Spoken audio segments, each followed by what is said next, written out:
It's the black guy in the corner, but they'd rather see a on the corner. They say I'm stealing Nick's clips like I'm stealing Nick's chick, not knowing that I hit him first week for the lick. I said, Nick, I could post here while you post there. Let's run the ads up, then let's meet up over there.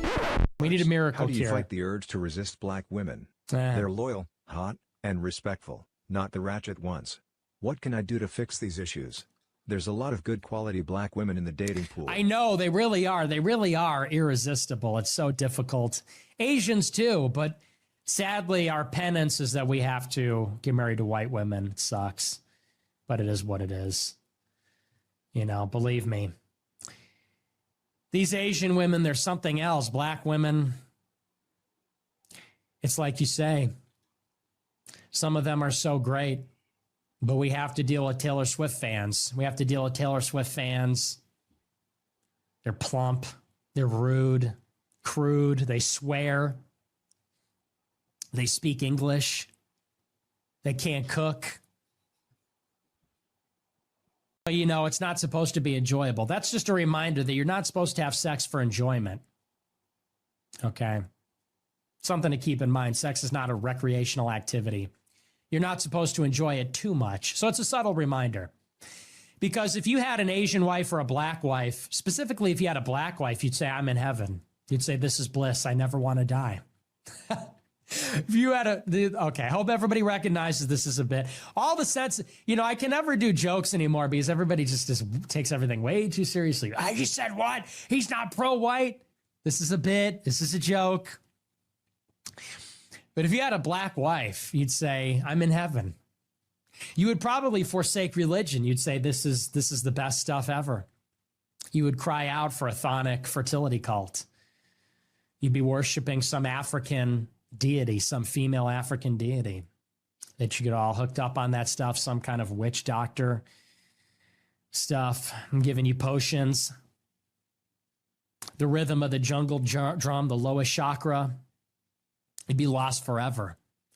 So mating with white women is an obligation of white people. It's not something we're supposed to look forward to. It's an obligation. It is a solemn sacrifice and an obligation. And when you go to one of these weddings in like a rustic chapel and she's wearing cowboy boots and, you know, Pappy comes down the aisle and she's listening to a Taylor Swift song and she subjects you to her dream wedding planning and you have to take the pictures. And when you post a picture of your hand with the fucking ring, just remember, this is not supposed to be fun. You're not supposed to enjoy this. Just remember, this is a solemn obligation. Talk about a humiliation ritual. This is quite literally the initiating humiliation ritual. It's an initiation humiliation rite to become a white Christian. And it's very sad and it's very solemn, but it is our obligation and it's what we have to do. And you have to let her colonize the house with Pier 1 imports, decorations, and she needs to take over the playlist, family Spotify with a bunch of shit. And yes, you're going to sell your sports car and get a little minivan. And you are going to get fat and you are going to get low testosterone. And yes, she's not going to want to do certain things with it when you get married. A lot of women tweet about this, but this is the way it is. Okay. She's going to make your bedroom all gay. Your bedroom's probably so cool right now. Maybe your bedroom is just a mattress on the floor. Maybe you got a TV on a folding chair. Your wife is going to make your bedroom gay. It's going to be all neutral earth tones, cream colors. Your Twitter banner is going to change. It's going to go from something awesome, like a funny cartoon, to like a family portrait where you're all have no shoes and socks on. You're wearing white button-down shirts on the beach. This is what it becomes. This is what you become. Final stage of the male life cycle is very sad, but it's something that we're all going to have to do. And it's because life is suffering. Okay, life is actually supposed to suck.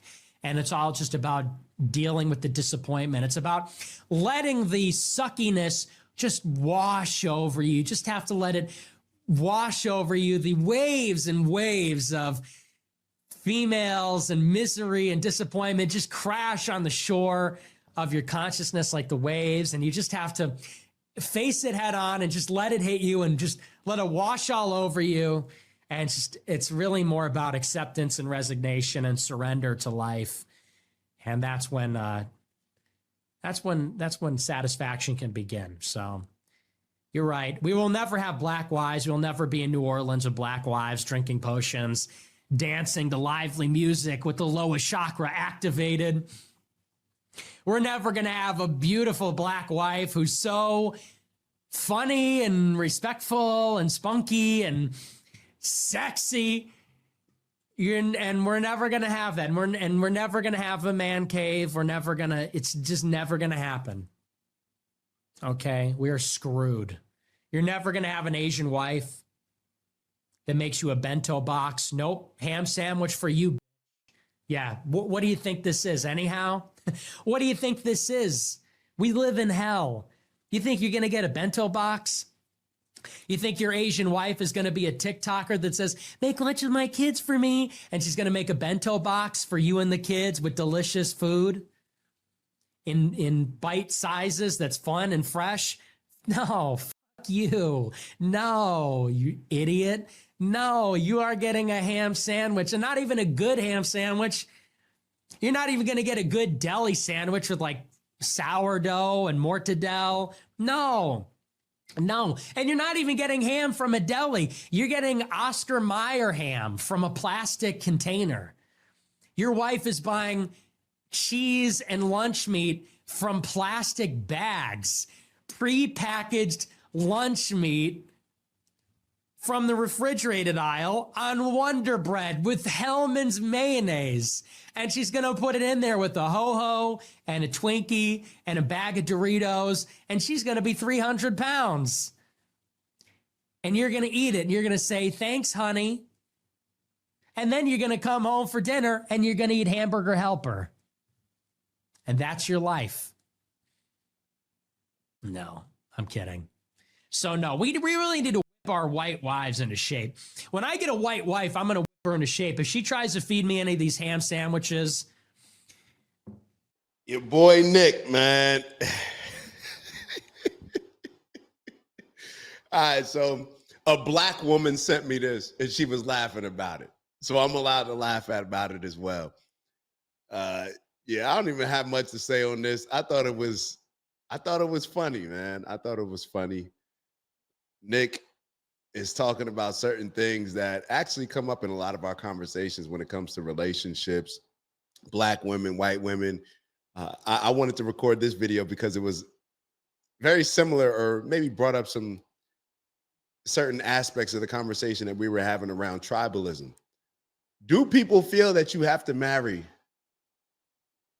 within your own race? Do you feel like you have to marry somebody that's your same race, your same ethnicity, whatever you want to call it, that's has the same culture that you have, that has the same religion? Is that something that we really feel? Is this something that we really feel? What is the reasoning behind all of this? Now, I've had these same thoughts before, where when it comes to if I would ever consider marrying outside of my race, those are some real things that we have to answer. I don't know everybody else's experience, but I know in the black family, that's a real thing. Whether it's talked about or not, it's a real thing. Some men may not align themselves with that. Some men care about it. Some men let it impact them to the point where they'll walk away from somebody that they thought was an amazing woman just because she's not black. Now, that may be from society's pressure, family pressure. It could be various things. It could just be, hey, I want my kid to look as much like me as possible. I'm not saying that there's a right or wrong. I'm more so just trying to tap into the why, as far as why do a lot of us feel this way? Because it's a real thing.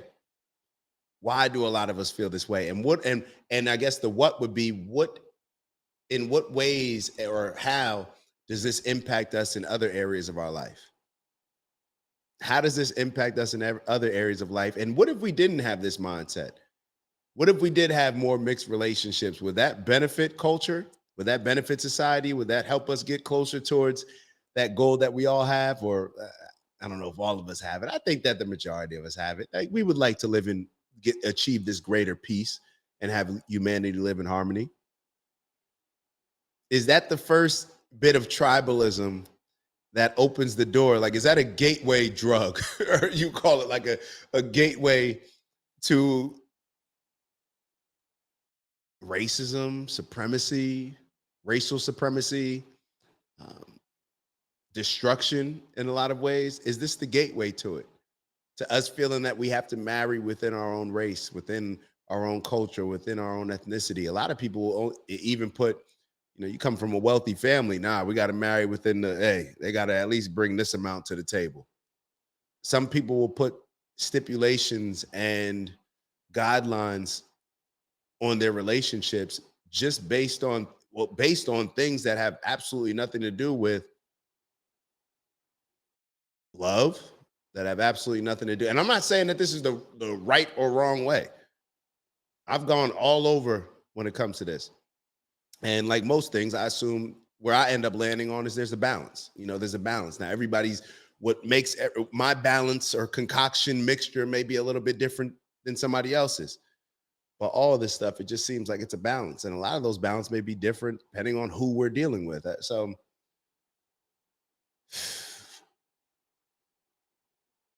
these are just some of the thoughts that I have. Because there's truth in every joke, right, Nick? There's a little truth in every joke. Now, he was clowning and stuff. There's white girls that can cook. It's not like just white girls are in America. Like, it's not like only the white girls are struggling with, our health, being he mentioned something like that in there, but obviously it was just a joke. Jokes are good, especially when you're able to make fun of yourself. I think that's important. But yeah, just wanted to share that with y'all. These are some of the questions that, even though it's a funny topic, it does bring about some serious things, because even when Nick talks about, is marriage supposed to be happy life? A happy life, is it supposed to be serious? It's supposed to be just business? What is it supposed to be? What is it supposed to be? What makes you happy? So I'll leave it at that. Y'all leave some funny comments. Definitely like, subscribe. As always, I appreciate y'all. I'm going to ask y'all to leave some funny comments, maybe even leave some serious comments as far as how you look at, choosing your wife, choosing your husband. A lot of people may not feel comfortable saying that these things actually matter, but if they do matter, then, so what? And if somebody wants to marry somebody within their own race or their religion, their culture, to each their own. If somebody doesn't, to each their own. So be happy. Figure out what works best for you. We have enough negativity in this world. We don't need to set any more stipulations on it to make it even more negative, all right? Do what makes you happy. Do what makes sense. Do what allows you to live in your purpose first and foremost, and go from there. All right? On that note, I'll see y'all soon. Appreciate y'all. Love y'all. As always, y'all continue to rock out with me, and it is greatly appreciated. I'll see y'all on the next video. It's the black guy in the corner, but they'd rather see a nigga on the corner.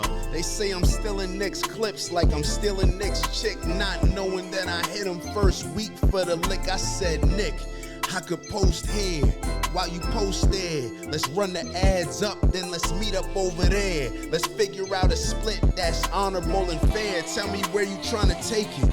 Bro, I'll meet you there. 1600 Penn, Wash, DC. Swear I saw the vision riding through the DMV. I envision prayers, but I could do VP. Hillbilly, Elegy, fuck, I look like JD. Shout out my cheat code, Dave and Karen raised me.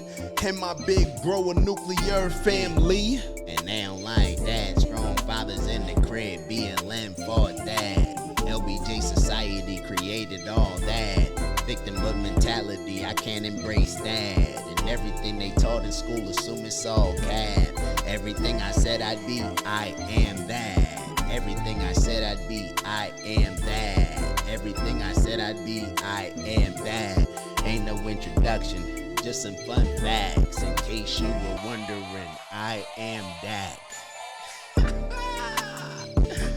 I know you heard me hit it 3 times for Dr. Umar. Shout out to Umar, man. We ain't kicking nobody when they down. And shout out to everybody that continues to show love support, appreciating the message that I'm giving y'all along with the bro Nick's message. We gonna keep pushing, man. And shout out to the haters too, cause y'all in the comments heavy too. y'all the ones that gave me the inspiration to create this song. They kept saying like, who's the random black guy in the corner? I am.